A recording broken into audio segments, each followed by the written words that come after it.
When truth stood alone against a nation drowning in falsehood, would you still rise? Imagine an entire kingdom, powerful, wealthy, proud, but lost. Their hearts belonged not to the Creator, but to an idol named Baal. Their king had turned into a tyrant. His queen was a murderer.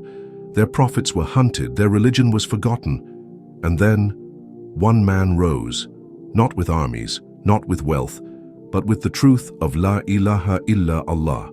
This is the story of Prophet Ilyas, alayhi salam, a prophet who stood against a godless nation, who defied kings and idols, who wept for his people in the mountains, and who, according to some reports, was raised alive into the heavens.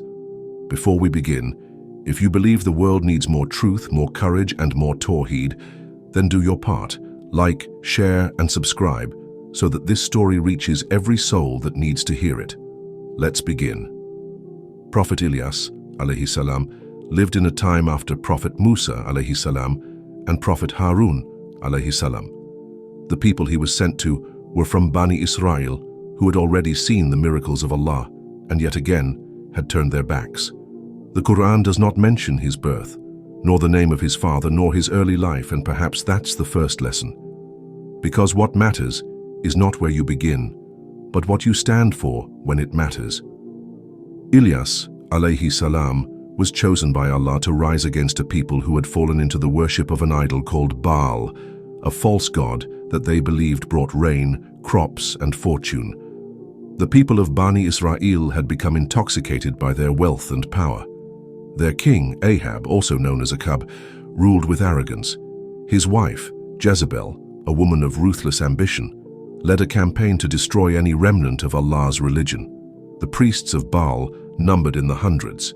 They wore golden robes, they made sacrifices, they lived in palaces, not temples, and among them one man walked alone, calling to Allah, Ilyas, alayhi salam. He was not welcome in the city. His voice disturbed the comfort of the corrupt. His truth threatened the kings and priests alike, and yet he stood firm. The Quran captures a moment of his message. Will you not fear Allah? Do you call upon Baal and abandon the best of creators? Allah, your Lord and the Lord of your forefathers? Surah As-Safat, 37, 124, 126. But they mocked him, ignored him, and plotted against him. And so, the punishment of Allah began. By the will of Allah, a drought descended upon the land. For 3 long years, not a single drop of rain fell. The rivers dried, the trees withered, and Baal, the false god, remained silent. The people began to panic. Some came to Ilyas, alayhi salam, in secret. They asked, "Why is this happening? Why are we being punished?" And he told them the truth. You have abandoned Allah. You worship what cannot see, hear, or speak. This is the consequence of your shirk. But few listened. According to Israeliyat, narrations from the people of the book, during this time Ilyas, alayhi salam, was forced to hide in the mountains and valleys. Food was scarce. The people wanted him dead, and only a few believers remained. One such believer was a righteous woman who gave him shelter. Some narrations say she was the mother of Prophet Yunus, alayhi salam, though this is Israeliyat and not confirmed in Quran or authentic hadith. As the drought worsened, even King Ahab grew desperate. In the Israeliyat, it is said that Prophet Ilyas, alayhi salam, challenged the priests of Baal to a public test. Each side would offer a sacrifice. The priests would call upon Baal, Ilyas would call upon Allah, and the one who sent down fire upon the offering would be proven true. The priests tried all day, chanting, dancing, even injuring themselves in desperation. Nothing. Then Ilyas, alayhi salam, stood alone and called upon Allah. And the sky answered.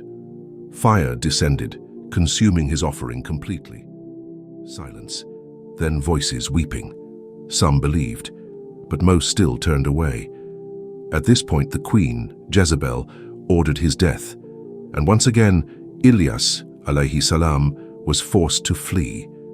For years he lived in isolation, in caves, in forests, in the mountains, calling upon Allah, praying for guidance, hoping his people would return to the truth. In the Quran, Allah honors him, and we left for him a favorable mention among later generations. Peace be upon Ilyas. Indeed, we thus reward the doers of good.